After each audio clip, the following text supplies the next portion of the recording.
Les conditions du voyage sont si terribles que la mortalité est effrayante.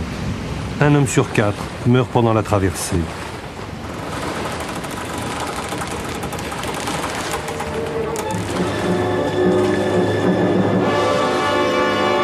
Arrivés dans les Caraïbes, les capitaines exécutent les ordres des armateurs. Ils échangent leur cargaison d'hommes, le bois d'ébène, contre des épices, du sucre et du café.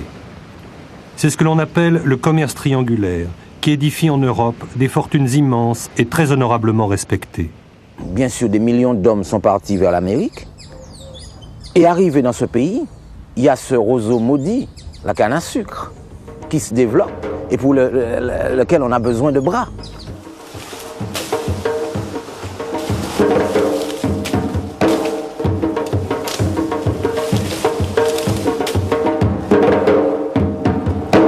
Donc, l'esclavage, c'est en quelque sorte l'institutionnalisation de la traite.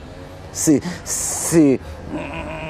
une espèce d'industrie de la chair humaine qui va se mettre en place pendant 2 siècles.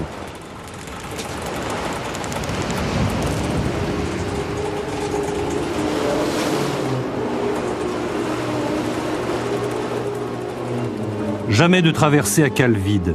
Les marges entre les prix des marchandises de départ et celles d'arrivée sont exorbitantes, les profits exceptionnels.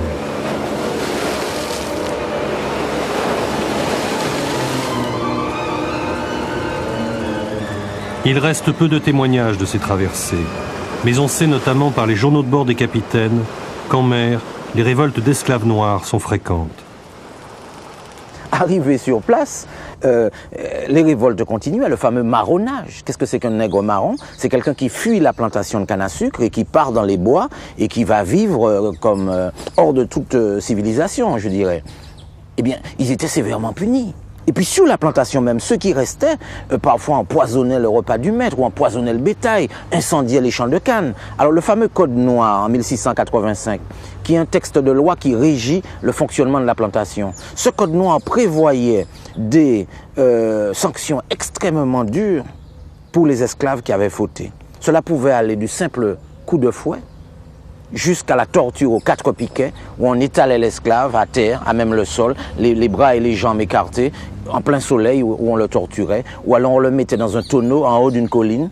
Le tonneau était percé d'objets en fer, et on faisait rouler le tonneau jusqu'au bas de la colline, et le corps de l'individu était complètement transpercé. Donc il y avait toute une panoplie de tortures qui était faite, mais cela ne concernait que les révoltés, c'est-à-dire environ 20 à 30% de la population esclave.